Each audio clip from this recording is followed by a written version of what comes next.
자, 오늘 우리가 읽은 이 사도행전 12장이 참 기가 막힌 내용을 전하고 있습니다. 초대교회의 첫 번째 순교자가 스데반 집사였잖아요. 근데 스데반 집사는 사도는 아니었습니다. 교회의 집사였죠. 평신도였단 말이죠. 그런데 예루살렘 교회가 또 한 번 큰 시련을 겪게 되는데 야고보 사도가 이제 순교를 당하게 됩니다.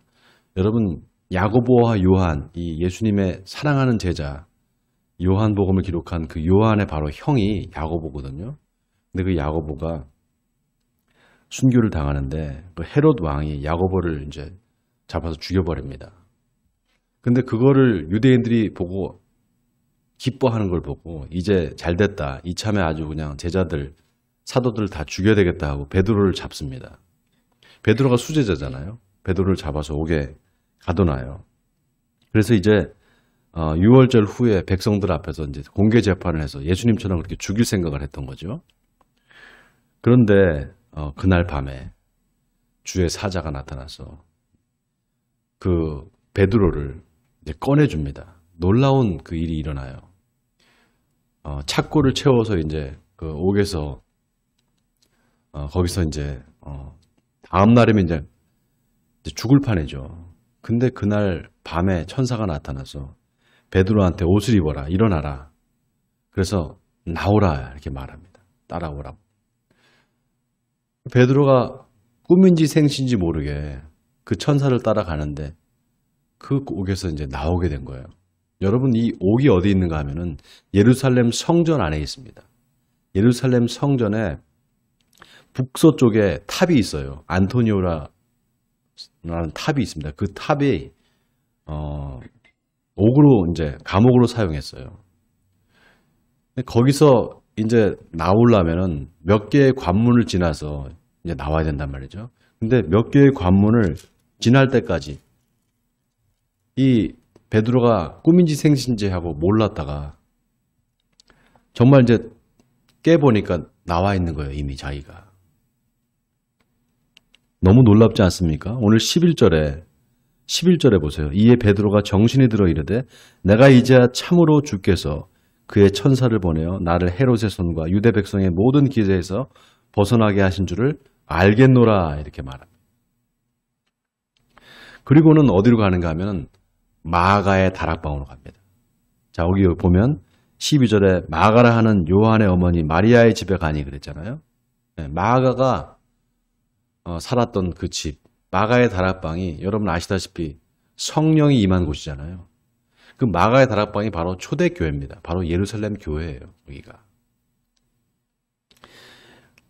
거기 갔더니 많은 사람들이 거기서 기도하고 있었던 거예요. 베드로를 위해서. 이제 베드로가 만약에 순교를 당한다 그러면 어떻게 되겠어요? 그럼 뭐 이제 베드로가 가장 그 훌륭한 수제자고 가장 리더십이 있는 사람인데 야고보는 이미 죽었고 베드로까지 죽는다면 그 교회는 이제 뭐 얼마나 큰 그 타격을 받겠어요.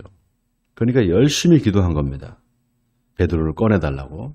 근데 정말 놀랍게도 베드로가 살아나온 거예요. 그 베드로가 문을 두드리니까 로데라는 어린아이가, 여자아이가 나와서 베드로를 보고선 깜짝 놀라서 다시 안 들어가서 베드로가 이제 풀려났다고 하니까 사람들이 믿지를 않는 거예요. 여러분, 이게 참 아이러니 아닙니까? 열심히 기도하고 베드로를 꺼내달라고 하는데 정작 나오니까 이제 믿지를 않는 거예요.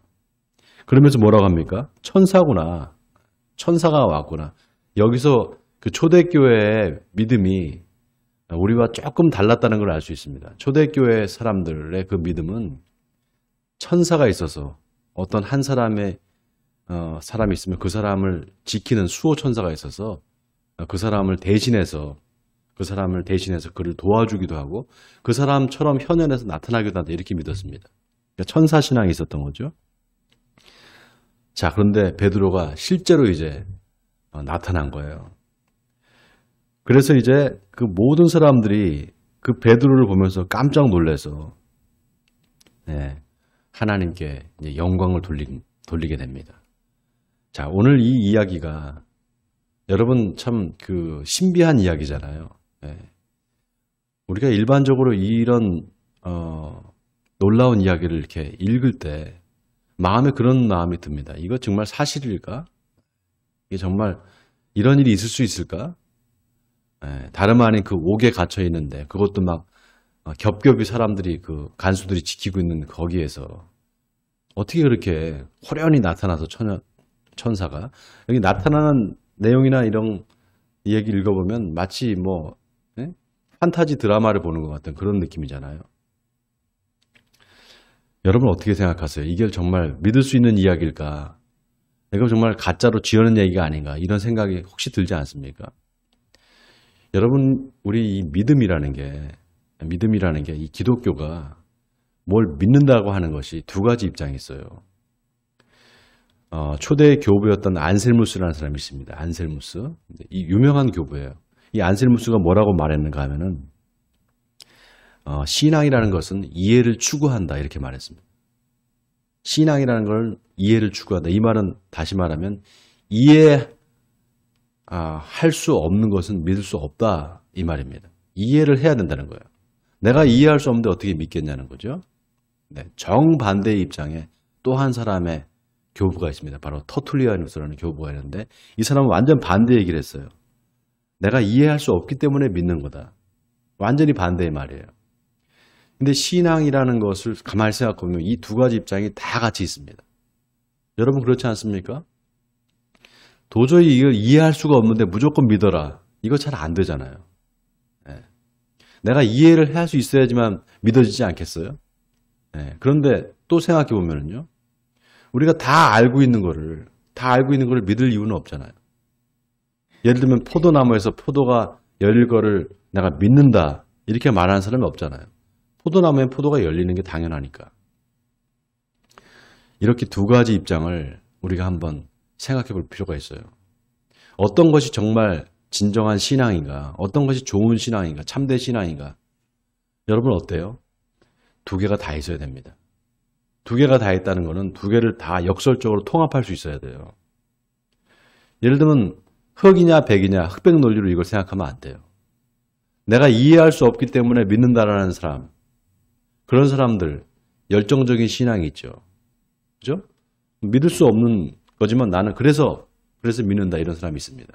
그래서 이런 내용을 보면 당연히 이거 믿어야지 이렇게 되지만 또 한편으로 봤을 때 반대 입장에 있는 사람도 있죠.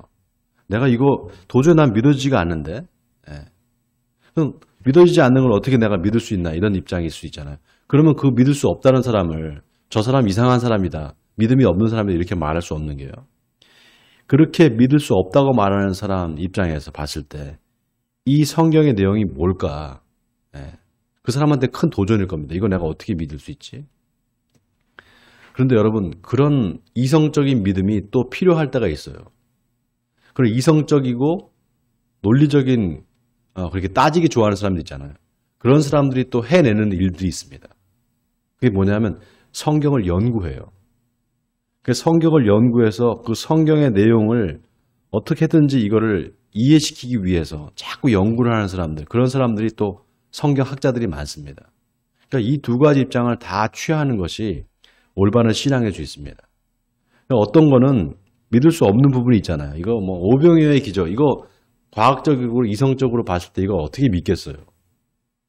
그러나 그걸 믿을 수 있다는 거는 내가 알 수 없기 때문에 그건 믿는다라고 했던 터툴리아누스의 입장이 있는 거죠. 저는 그렇게 생각해요. 기독교 신앙이 신비라고 말합니다. 신비. 신비가 없으면 신앙이라고 할 수 없어요. 신비가 있습니다. 신비라는 말이 여러분 무슨 뜻인 줄 아십니까? 신의 비밀이라는 뜻이에요. 그 신비가 다른 게 아니라. 신비롭기 때는 신비로운 거예요. 신앙이라는 거는. 신비를 빼버리면요. 그건 신앙이 아닙니다. 이 본문을 보면서 어떤 생각을 했는가 하면요. 하나님께서 우주를 창조하신 분인데 하나님한테 못할 게 뭐가 있겠어요? 그렇잖아요. 죽은 사람도 살리시는 분인데 하나님한테 못할 게 뭐가 있겠습니까? 전능하신 하나님이시죠. 그 하나님한테는 우리는 이제 3차원 세계에 살잖아요. 네? 우리 3차원 세계에 살잖아요. 하나님한테는 몇 차원이 있습니다. 네. 자, 3차원에 산다는 건 뭐냐면요. 높이가 있고요.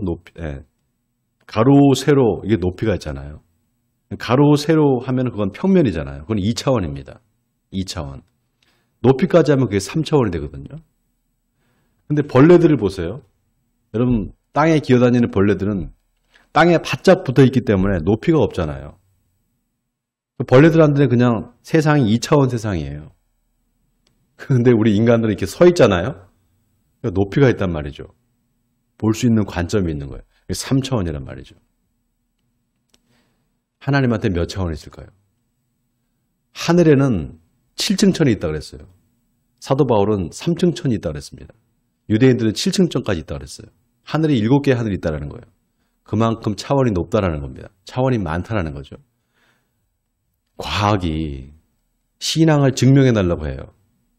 요즘은 과학시대 사니까 사람들이 과학으로 어떻게든지 이게 뭐 아니다. 과학적인 눈으로 봤을 때 이거 성경에 다 가짜다 이렇게 말하지만 과학이라는 것도 그것도 사실은 인간이 뭐 여러 가지 이성적으로 그걸 밝혀낸다고 하더라도 거기에는 한계가 있는 겁니다.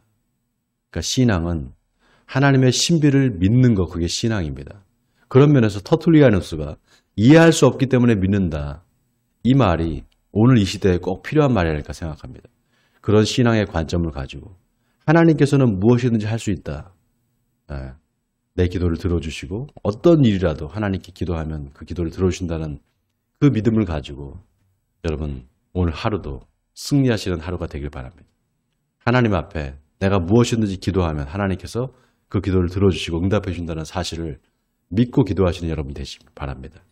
그래서 하나님 앞에 놀라운 하나님의 기적을 경험하는 오늘 하루가 되기를 주님의 이름으로 간절히 축원드립니다.